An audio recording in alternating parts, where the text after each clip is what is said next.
Real quick, I want to share something with you guys. I haven't shared the whole Ultimate Chase Rewards thing. The reason why I want to share is because you got summer coming up, right? There's a lot of events coming up. There's a lot of hair shows coming up. And a lot of times people will say that, they can't afford to go because they don't have the money. But there's a lot of ways, if you cared enough, I feel like that you could get to shows with very little money spent. One of the ways is through credit cards, right? Hear me out. Some of you guys might be, against credit cards and stuff, but I think it's vital to growing and building wealth and all that good stuff. But I don't pay for any vacations. I don't pay for any hotels, especially if you have a business. You shouldn't either. All you guys are barbers, all you guys have expenses, whether it be next trips or rent or whatever it may be, right? If you are able to pay for anything that you can with a credit card, I would suggest that because of the security of it. Somebody steals your identity, swipes your thing. You do a debit card, try to get your money back, it's going to take forever. You do a credit card, then very next hour you got your money back. But mostly it's because of how easy it is to travel for free with these cards. I love Ultimate Chase Rewards. You guys know what that is?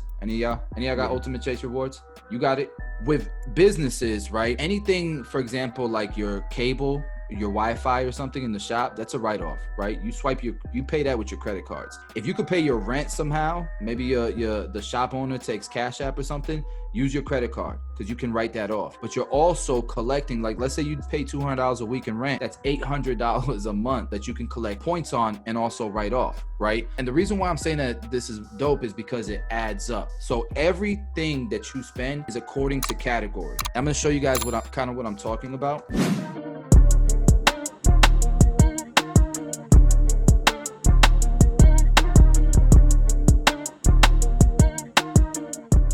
So I like to travel with Hyatt. And the reason why is I can get $800 hotels, $600 hotels, $500 hotels for like $50 a night. And most of it is paid for, right? The Health and Wealth Summit in Miami. Yep, I'll be there. Anybody else going? I think I may be going. If y'all are going, man, the hotels are expensive. Do you see this hotel? $800 a night. 15,000 points. So with Ultimate Chase Rewards, you can transfer your points to Hyatt. With Ultimate Chase Rewards, you can earn $1 is 1 point, okay? Now, on average, I earn about 2.5 points for every dollar I spent because of the categories. For example, if you do dining, it's 5 times the points. And this is 15,000 points. How many points do I need to book that? I need 6,000 points. Guys, that is the equivalent of $600 on things I was gonna buy anyways. And so you just got a hotel for $800, not just for free, but for only 6,000 points. That's pretty crazy. The last thing I want to cover before we do Q&A is the Oster fast feeds. How y'all feel about them? It looking beautiful, bro. All right, so Being said beautiful. I think, look, let me say this first before it happens, just in case if it do happen, y'all can say I called it first. I think Oster on a first set might debatably mess the game up, bro. About the Masters. I think they're going. I love the Masters. Like, if it's corded, put me in that conversation. If it's cordless, we're talking about the big three, Wall, Endis, Oster. You look at all, we're going to say before the big three. So this is not like current big three, because clearly Babeless is a part of that big three. I'm talking about the three that started it all. That's just like the OGs of the game. Endis dropped the ball tremendously on debatably the best clipper to ever come out. I believe with the technology that's already out, Oster being gone for X amount of years, and I'm pretty sure that they engineers and got their hands on most of the toys that's out already. I believe they're finna snap. I believe the power gonna be there. I believe the technology gonna be through the roof. I believe the clipper is gonna feel exactly the same. I'm just letting y'all know, just from pictures and what I've been seeing. Oster is so premium. I don't believe they're going to tumble, they're going to trip, they're going to do anything. I believe they're going to stamp their name as they usually do. Can I get like a petition started to demand Beam does some more product? But I will say this using his voiceovers and stuff. I will say this too though. If they are being Oster, those T finishers are going to be really trash. They're going to be trash. Come on. The T finishers always been trash. Hey, but let me ask you before anybody else follows up, you like the burgundy or the silver and black? It don't matter to me. I really like the burgundy for the OG feel, but if I can get my hands on any of them, I'm getting whichever one I can get my hands on. I like the burgundy. I like the OG vibe. Yeah. All right, Bones, you look like you itching to say something. You was with Team Oster. Yeah. Bro, it was like 5 years ago. I told them to do exactly this, bro. In a meeting, I was in the meeting with all the engineers, the head of the barber program, and there's like, Bones, what does the industry want right now? I was like, on my kids, bro.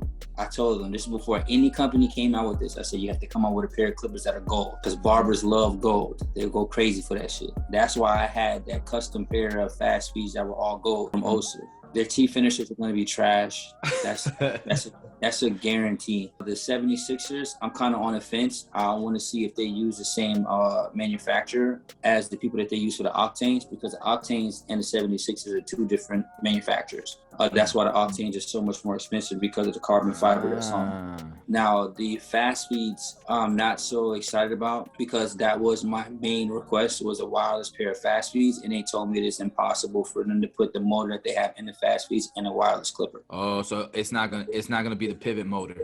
It can't be. That's exactly what the engineer said to me. He was like, he says, Gamma, the body and the blade, but Gamma uses pivot motors, right? So they market it as magnetic, but pivot motors are magnetic. They just have two magnets instead of one, like the Masters. But a pivot motor is essentially a magnetic motor with two magnets, so it kind of pulls from both sides. Magnetic is a better marketable word. So Gamma uses magnetic, but really their clippers are pivots. So there might be a chance. I'm not trying to argue with you, but there might be a chance that they had a change of hearts. I mean, we'll see. I hope they do. What are the odds if you had to put that it's gonna be rotary versus the old school pivot? I think it's probably gonna end up being rotary. I think they're just giving people the blade in the housing for the nostalgic aspect of it. I feel like it's gonna be like what we thought we were gonna get with the Master, but what we really got was just the same thing. So Beam, if that's true, do you have a change of heart? I don't know. I don't know. I mean, I'm with Bones the whole way, because he's been hearing the secret, so whatnot. But I'm just standing by technology, and I just feel like technology, if it was not for Babeless coming out, I just don't see no company that can do what they can do. They don't even take it serious. Like, I don't feel like they take it serious, but I feel like they have the funding behind it, and I just feel like they've gave us nothing but great products. They won't drop the ball on this. I'm not gonna lie. I will say this. Oster by far has the best quality for clippers. Like, people don't even know it. For one detachable blade, the process takes 2 weeks. And every single one of Oster's clippers are handmade in a factory in McMinnville, Tennessee. That's crazy. I met people there that the guy who makes the Oster blades, he's been working there for 56 years. That's crazy. And his protege has been there for 37. And that was 5 years ago. I've said it many times. I feel like the Octanes are a masterpiece built clipper. Like, to me, 100%. Those things are ridiculous. But the reason they don't underrated. It is underrated, but the reason they don't push it is it costs the company too much money to make it. The margins are probably low. Though? Nah, hell no. Hell no. Oster ain't got the deepest pockets. Hell no. Nah, that's no. Even with the blade. No. Babeless. Two departments. Babeless has the deepest pockets by far, because they're owned by, not just Conair. Let me show you who they got. Cuisinart, they got Conair. They're a huge company. Owns Oster is Rubbermaid, the company who owns Rubbermaid. No, that's who owns Oster. Bossy, I wanted to ask you a question. Yeah, what's up, Mike? Okay, man. Before I ask my question, man, I just want to let you know that I've been watching you for I don't even know how long, how many years. I watched your videos like a million times. I watched S-Crafts, watched everybody, man. It's like I'm speaking to my hero. It's my first time going on live, and I've signed up to the online academy about a month ago or so, and it's my first time turning on the video. It's just weird. Anyways, me and my boys, man, we always talk about you guys, always learning. And I can't even explain to you how much you've taught me, how much I've learned, and how much I don't know, man. I've been doing this for 10 years, and I just love what I do more and more every single day. I wanted to ask you, if you could do it all over again, would you still make the shave gel? Would you have made it homemade all over again? Or would you go to a lab, your paste, your other stuff, like I know your indestructible paste or clay or whatever it is, would you do that?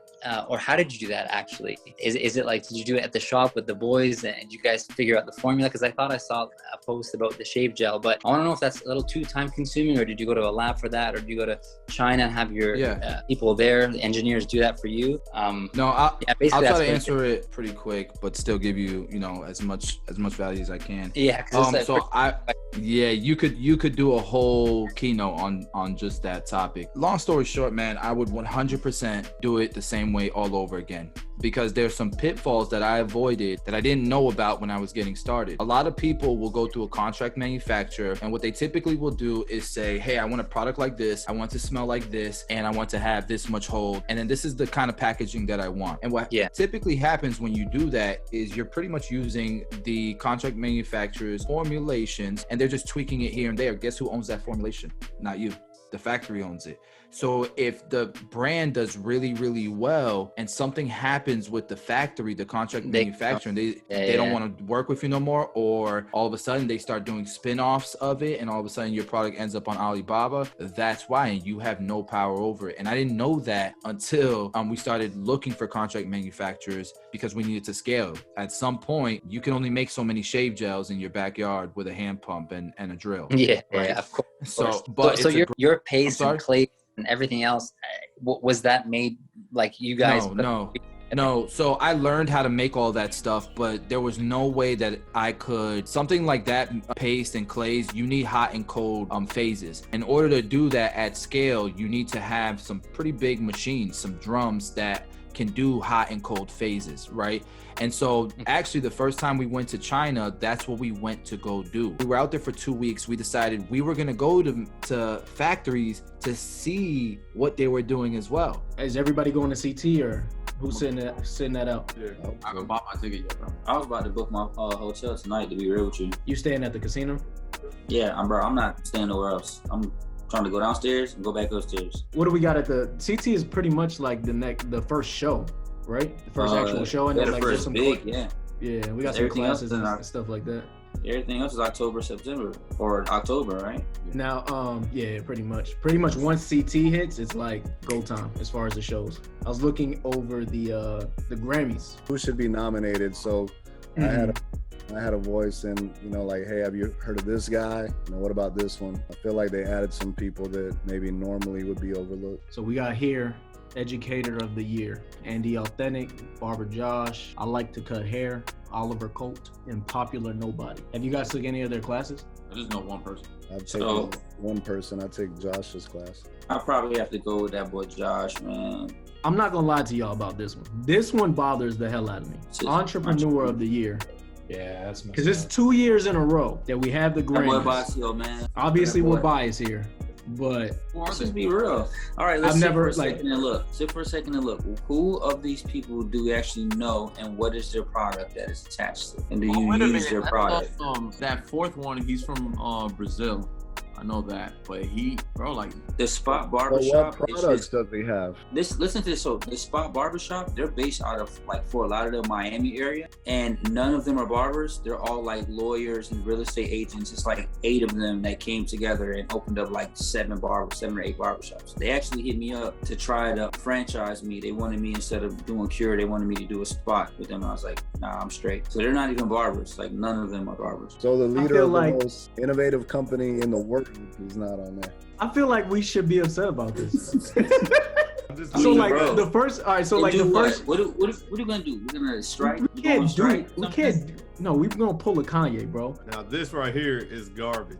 Content creator. I don't know, bro. I'm not gonna lie. Z Ramsey's content. He's all right. Be fire, bro. I'm sorry. He's all right. So what is the content? Kevin Lunchman's content is gas too, bro. What do we consider content though? Because there's different types of content. If we're just talking about bite-sized content, bro, Kevin Lunchman's won Barber of the Year like 2 years, 3 years in a row in England. But what is the crazy? Does everything. What are the parameters of the content? What are we talking about? Just the fact that they record their stuff? I mean, creating video shoots, creating different looks, different hairstyles, doing photo shoots, doing like that's fashion shows that they're doing. Like, Gotcha. These dudes are That's a trailer, bro. I mean, content. Fonz, It's I still feel you. content. Like, Fonz, like, your videos on No, YouTube I'm not. are fire. I could care less You know? about. For real, I can care less about being on this. I'm just talking about what I think when it comes to content, well thought out content that lives on. Because okay, this is the thing about bite-sized content. Bite-sized content is remember. If you ask somebody 3 years from now what somebody else did within a 60-second span, like nobody's gonna remember because it's so fast. That's that content comes and goes. So when I consider content like a good piece of work that's thought out, it's lengthy content. I don't really consider 60-second clips content. It's just clips. I mean, it's small content if you want to look at it, but it's not content that's remembered. I don't consider 60 seconds something that people remember. It has to be something really out there.